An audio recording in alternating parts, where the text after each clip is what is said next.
న్యాయ వ్యవస్థలో కొన్ని తీర్పులు వ్యక్తుల హక్కులను రక్షించే దిశగా కొత్త మార్గదర్శకాలను అందిస్తాయి. ఈ రోజు మనం Satender Kumar Antil versus CBI case గురించి చర్చించబోతున్నాం. ఇది భారత సుప్రీంకోర్టు ఇటీవలిచ్చిన కీలక తీర్పులలో ఒకటి. ఈ తీర్పు criminal prosecution court section 60A కింద నోటీసుల సేవకు సంబంధించిన ఆచరణాత్మక మార్గదర్శకాలను అందించింది. దీని ప్రాముఖ్యత ఏమిటి? ఇప్పుడు తెలుసుకుందాం. ముందుగా ఈ కేసు శీర్షిక గురించి మాట్లాడుకుందాం. కేసు పేరు Satender Kumar Antil versus CBI. Reference 2025 లా 112. ఈ కేసులో ప్రధానంగా నోటీసుల సేవకు సంబంధించిన పద్ధతులపై ప్రశ్నలే చర్చకు వచ్చాయి.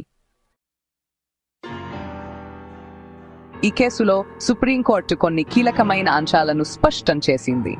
సుప్రీంకోర్టు అభిప్రాయం CRPC సెక్షన్ 20A లేదా సెక్షన్ 35 BNSS కింద నోటీసులను వాట్సాప్ లేదా ఇతర మార్గాల ద్వారా పంపడం చెల్లదని స్పష్టం చేసింది.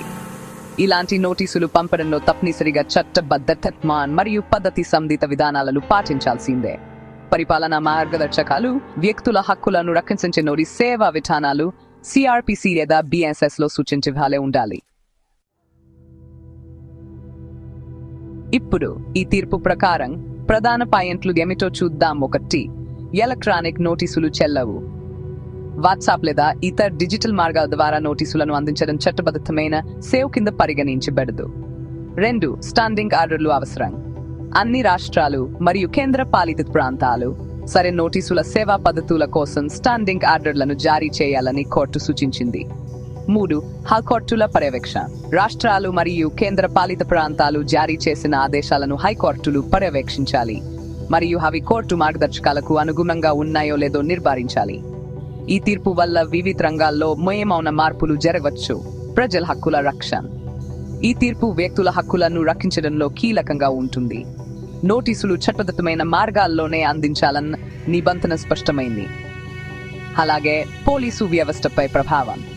ఎలక్ట్రానిక్ మార్గాలను ఉపయోగించడం చెల్లదని చెప్పడం వల్ల పోలీసు వ్యవస్థ దాని విధానాలను పునర్వ్యవస్థీకరించాల్సి ఉంటుంది.